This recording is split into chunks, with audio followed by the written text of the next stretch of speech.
I haven't seen it like years,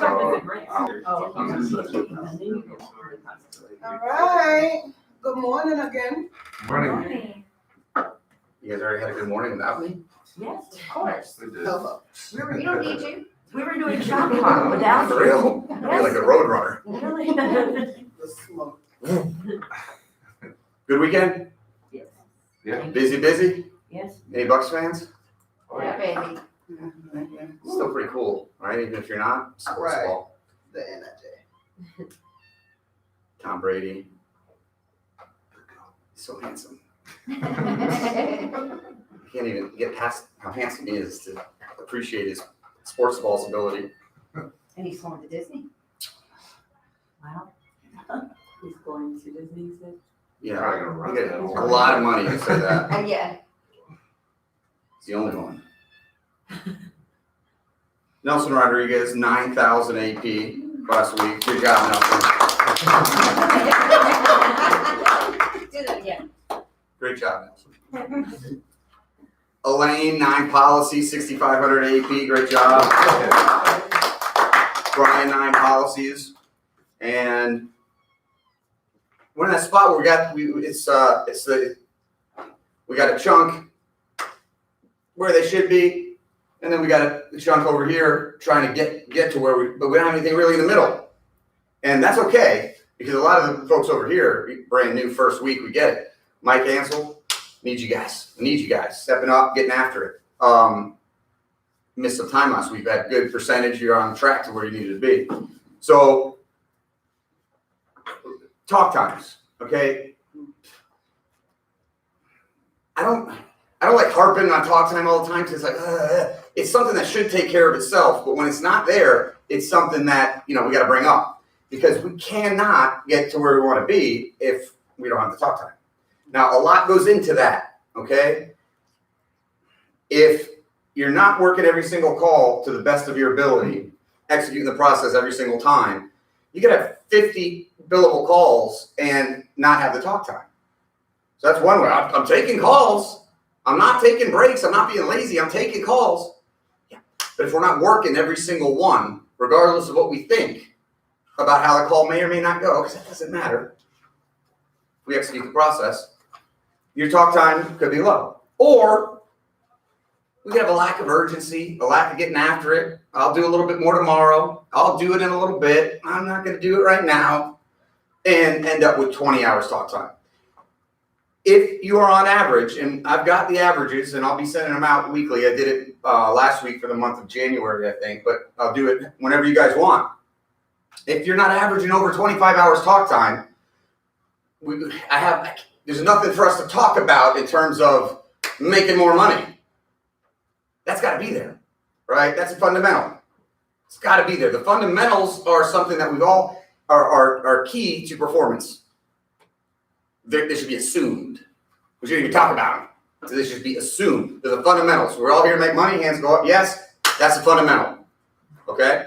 Now, understanding that becoming a process ninja is something that is constantly evolving, because you're constantly having to stay focused and adding pieces and being able to self-evaluate enough to say, maybe my stories aren't well timed. Maybe I'm losing a little bit of praise. Am I really accomplishing the purpose of mod 4? Am I staying in there? All these little things, and you start to click on a few things, and as you do, a few other things may be starting to fall. It's a constant pursuit to become a process ninja. Being in there every single time, getting better every single day. It's ever evolving. But if you can look at that as a fun thing, a thing that means you have a chance to get better every single day, add a piece to your game every single day, well, then you're always getting better. And all the other stuff takes care of itself. Talk time takes care of itself, all that stuff. Now, there are other pieces that go into it that you develop as you go. And new folks, this is something that's important. Mike does a good job with this already. Callbacks and managing your calls. Those non-first call closes. When you do them, how often you do them. Are you aware enough to realize that around 12:30, when the whole call center goes on lunch, it's a little bit slower as far as calls coming in. Maybe I'm scheduling something for right then, right? Is it being willing to say, I'm going to stay here an hour and a half late one day a week, and I'm going to put these calls there. I'm going to schedule them, put them on my calendar, have reminders set, alarms. So I know that one day that I'm going to take on a Wednesday or a Thursday, and I'm going to stay till 7. Not all the time, not even every week. But the willingness to do that once or twice when you know it's going to help your bottom line is important. That's positive inertia, right? That's positive movement forward. Other things fall into place based off of your willingness to do that. You may not even get what you want during that time, but the willingness to put in the effort at that time, being on top of your calls and your callbacks, being aware of what you're doing every day, having a game plan. All of that is positive energy that lends itself to other moments that you can't quantify. Makes sense? Does that make sense? It's hard to grasp, but it's important. And then ultimately, having some urgency in what we do. A little bit of urgency. I'm not talking about running around like a chicken with our head cut off and being a spaz. Yeah, we can all do that. But a little bit of urgency, a little bit of let's go in everything that we do, right? Hey, I got this much time. I want to make money. I'm going to maximize it, right? That 20-minute break is going to be a 15-minute break. That 3 or 4 minute in between call to check my phone or whatever is not going to happen until break. I'm going to keep going. I'm going to stay in. Doesn't mean you do something at a lesser level than you would. Doesn't mean you cut a corner. I'm not going to do as much there because I want to get over here. That's not necessarily urgency. But urgency is always having the foot on the gas moving forward. Momentum. Let's go over it. So momentum is an interesting thing. And a bunch of you guys have heard this before. Some of you guys haven't. Doesn't matter. People want to hear what you say. What do they hear? What you keep saying. What you keep saying. Momentum is something that's going to help you everywhere in your life. Now, here's the catch with momentum. We got to know what it is, right? If you guys know me at all right now, it's not enough just to say a word or a thing. I want to know why. I want to know how. So we can talk about it so that we're aware of it when it's happening or when it's not happening and what we can do to make it happen. So I use a boat, my boat analogy with momentum. Any of you guys ever been on a boat? Like TI? Yeah. So you know when you're in the boat and everyone gets in the boat sinks in the water, right? It's just sitting there, sinks down into the water. And the captain hits the thing, you hear the engine, sound, oh, jeez, oh man. And you start to go. You're still down in the water. And he's hitting it more. All the energy that the boat has, everything that it takes to get going. And then all of a sudden, you start to move, the boat comes up out of the water, and it's riding right on the top of the water, and you hear the engine just, now he didn't pull back on the gas. He didn't take his foot off the pedal. What happened? Press forward. The boat got up out of the water and was riding. It took less energy to keep going at that speed than it did to get up out of the water and get going. Momentum is a lot like that. When there isn't momentum, it takes a lot of all of our energy.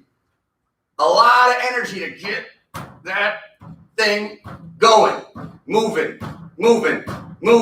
Getting the boat up out of the water. But then once we're up out of the water and we're moving, it takes a lot less energy to keep it going.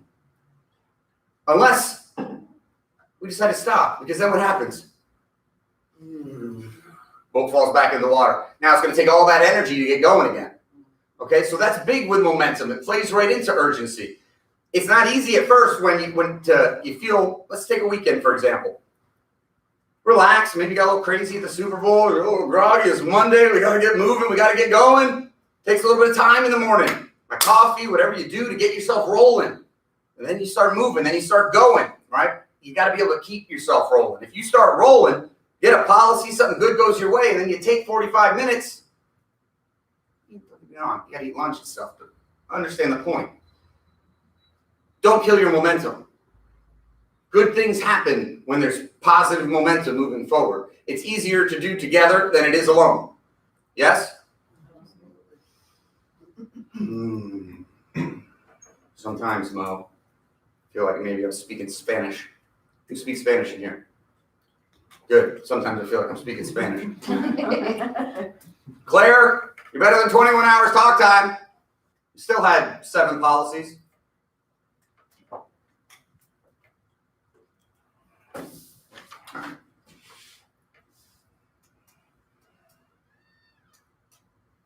What's the point of mod 4?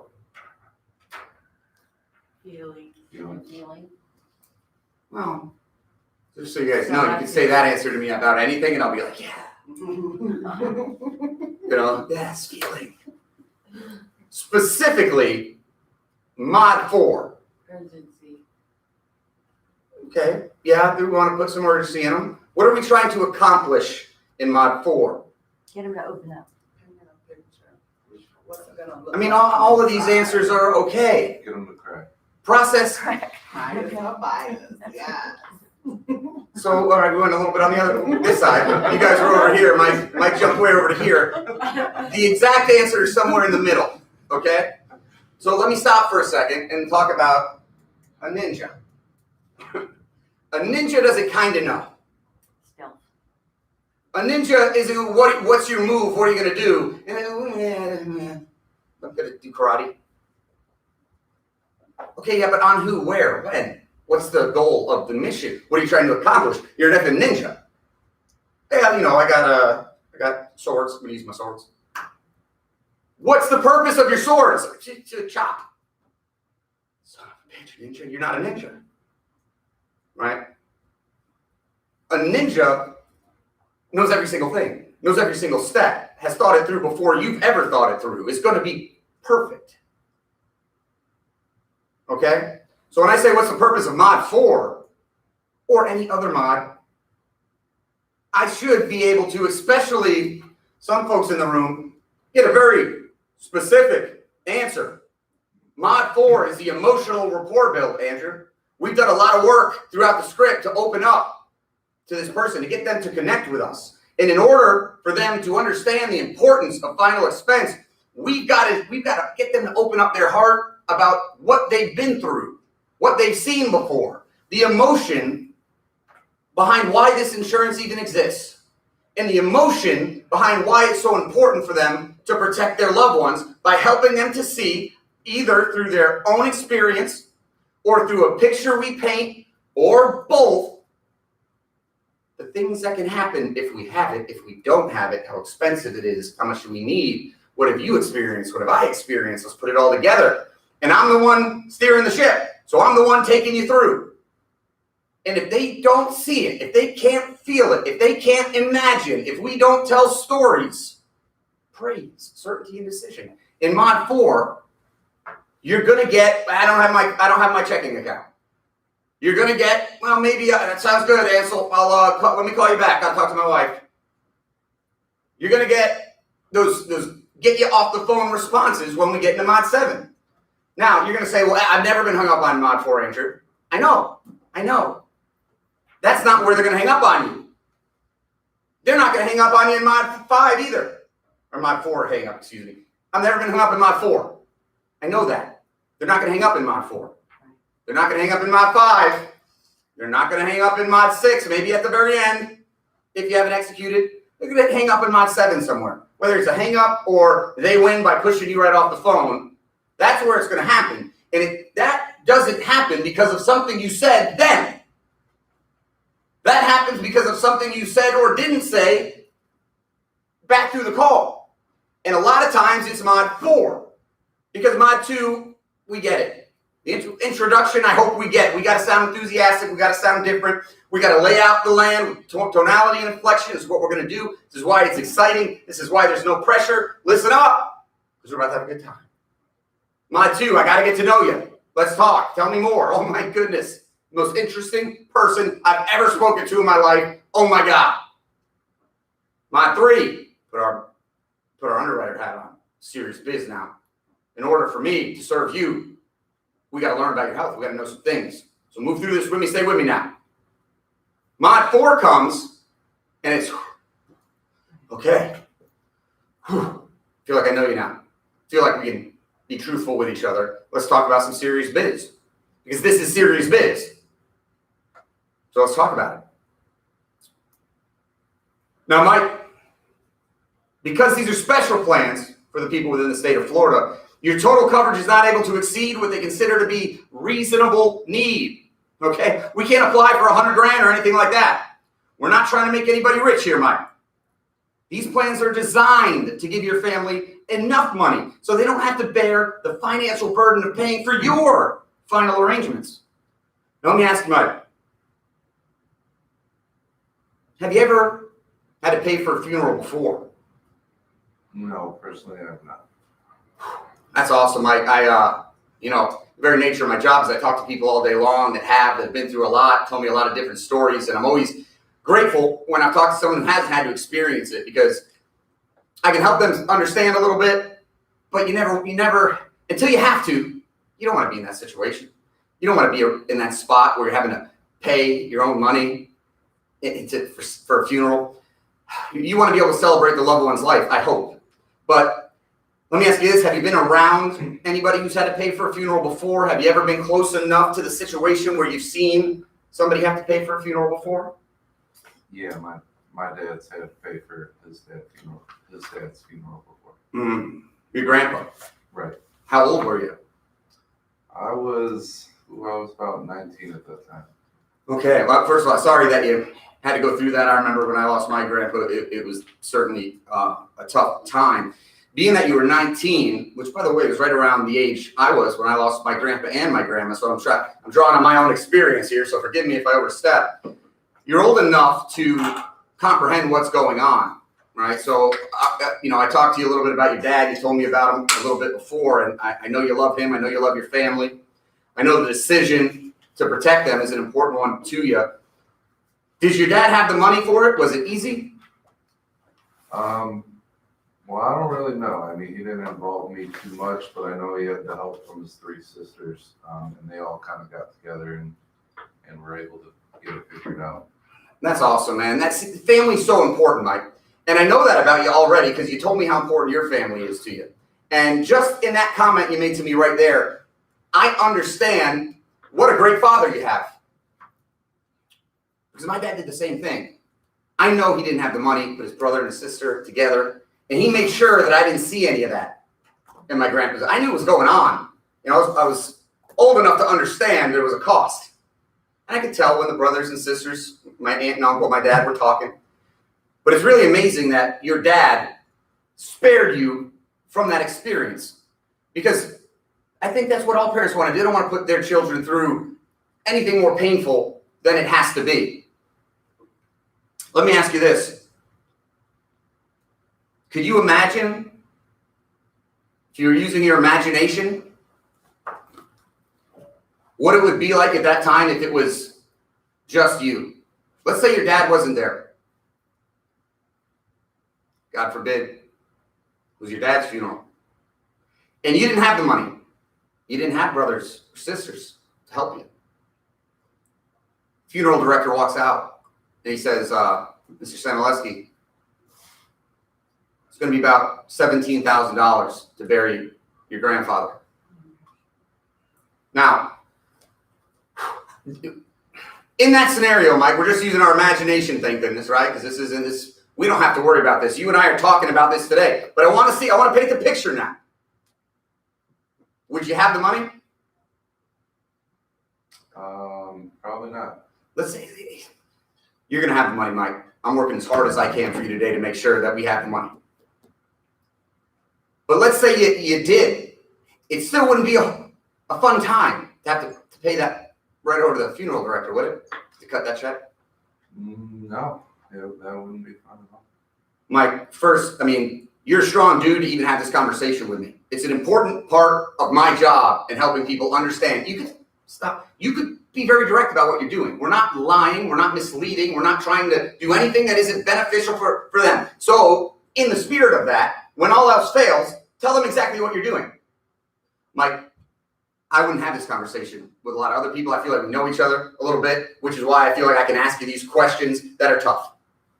But they're important to think about because this is the stuff that happens. And I'm in a unique position where I hear every day all different types of stories. Mike, imagine, if you will, this isn't going to be you. Just stay with me now, theater of the mind. You don't have the money, but your sister's very wealthy. She comes and says, I'm only paying for a third of it. You and your brother say, we don't have the money. She says, tough. Now all of a sudden, you're at your grandfather's funeral and we got tension. We got arguments. People are pointing fingers. God forbid, maybe kids are seeing it. It's an emotionally charged time that we should be celebrating someone's life. Now, I'm glad this has never happened to you, but the reason I bring it up, Mike, is because I talk to people every day who haven't talked to their siblings in 15 years because of what happened at mom's funeral. What happened at dad's funeral. I talk to people every day who had to take a loan out to cover the final expenses. Can you feel that, Mike? Can you feel that? Imagine that loan. You know what they tell me? They say, Andrew, every month that payment comes due, guess what I get to do? I get to relive that moment again. And it sucks, man. It sucks. That's why it's so important that you and I are talking today. Because I know for certain you love your family. And the decision to protect them means a lot to you. In one way or the other, whether it's through talking with me or figuring it out on your own, your kids are never going to be in that situation. And that makes me feel great about what I do. Because every day that I'm able to connect with somebody like you, I'm able to prevent somebody's family from being in that situation, from having a bad memory at a time when they should be celebrating someone's life. The most exciting part about it, though, is your family is going to be able to celebrate, grieve, and mourn without the financial burden hanging on them that a lot of people have. Mike, the costs are going up every single day. I had somebody tell me yesterday they got a bill for $400 just to take the body from the morgue to the mortuary. What's the funeral home called? The funeral home. I got another $500 bill because of that booklet. You know that booklet they put out when people come and sign it? How's that $500? We think about the casket. We think about the cremation. We think about the flowers. What we don't think about is everything in between. And the good news is we're not going to have to think about it.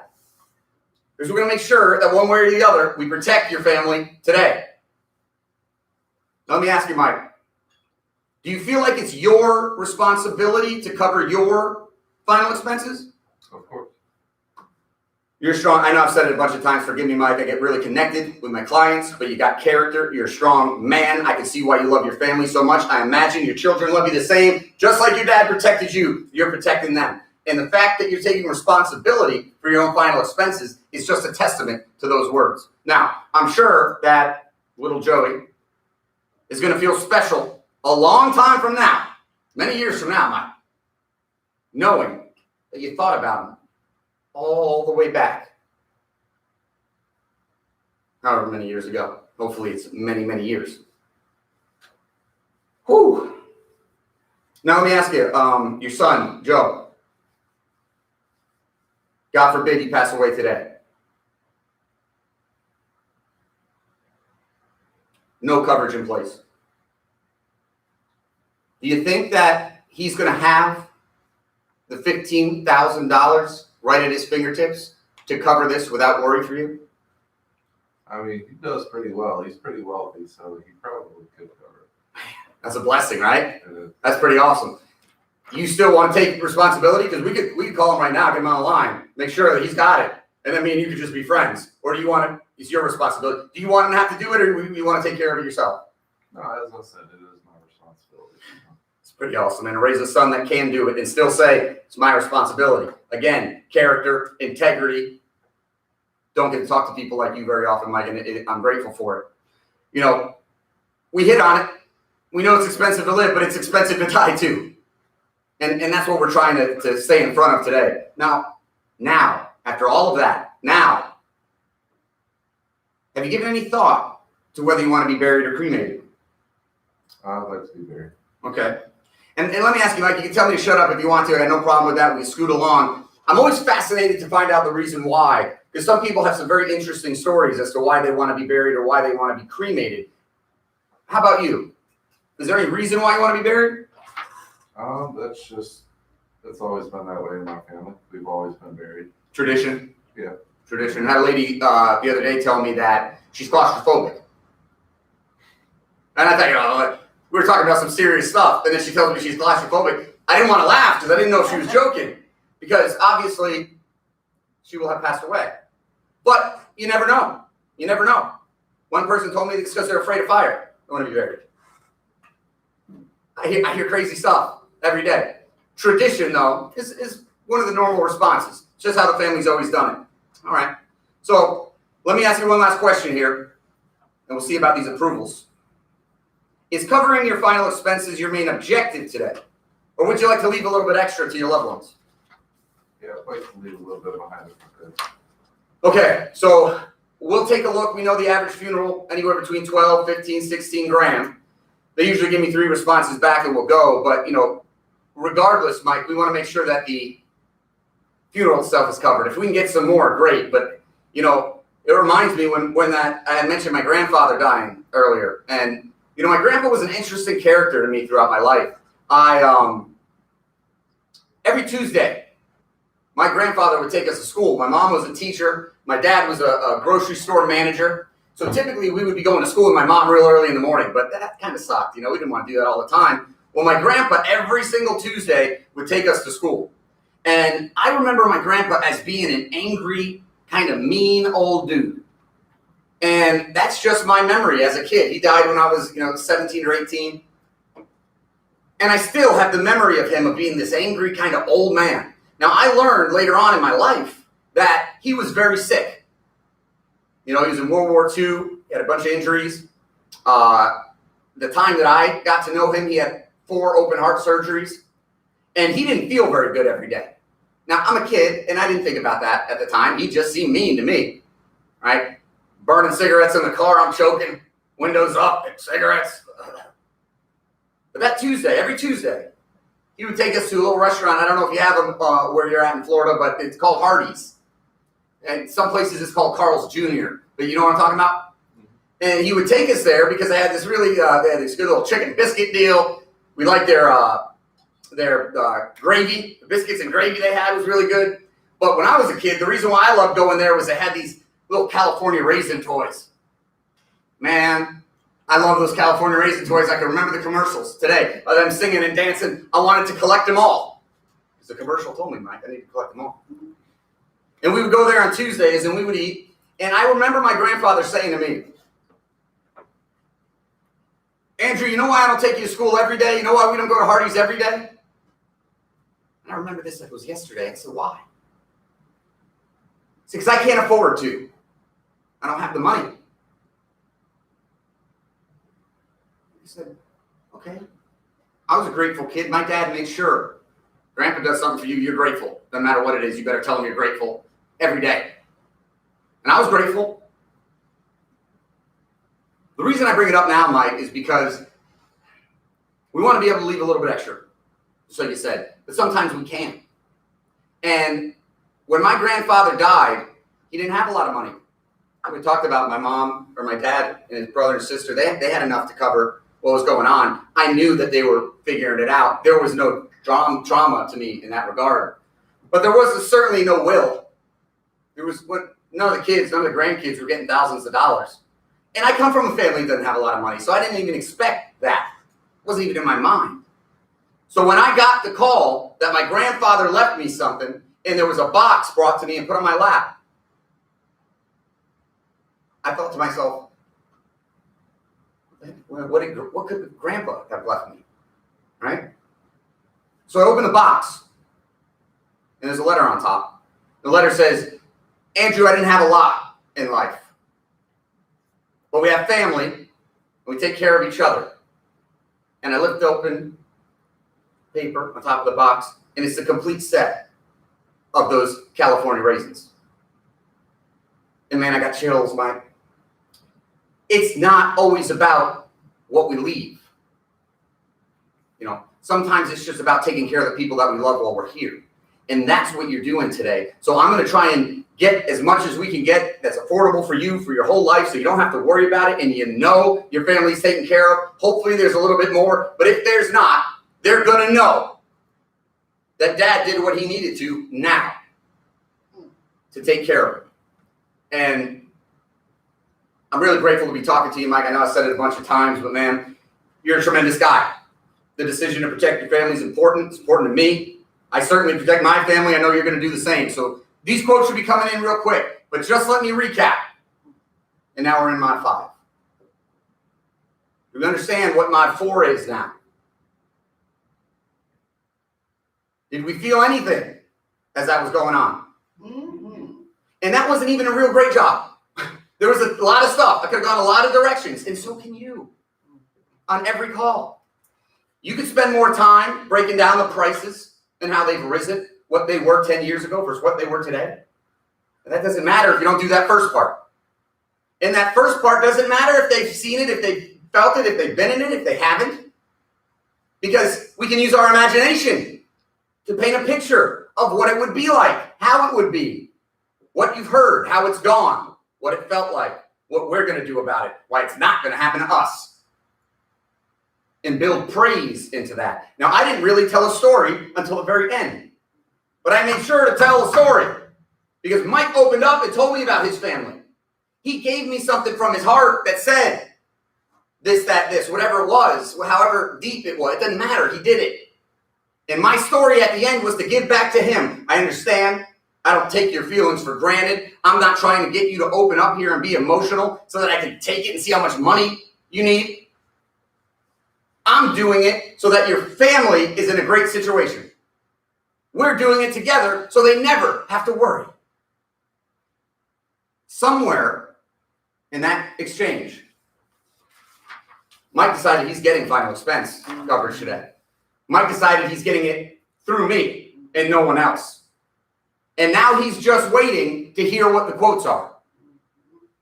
Okay? But I'm not done yet, because in Mod 5, I'm going to tell him all the reasons why I hope we get approved with Prosperity or with whoever we're quoting. And I'm going to go through and make sure he understands. He's already going to do it. But now I'm going to cement it in. Now I'm going to make sure his 6th premium gets paid. Now I'm going to make sure his 14th premium gets paid. Now I'm going to make sure his 38th premium gets paid.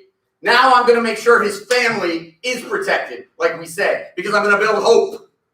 1, this, 2, that. 3, this is the 3rd reason. 4, wouldn't you agree that that's valuable? 5, and you get me. I know you love that one, right? Haha. Get Maxine a little closer to the edge of his seat. A little closer to the edge of his seat. Checkbook's out. Makes sense. If we don't execute the mods like that, we're not giving ourselves the opportunity to make as much money as we want to make. If we do, we are. Let's say Mike says, screw you, Andrew, and hangs up. I did everything I knew I had to do, and I executed it to the best of my ability. So I feel good going into the next call.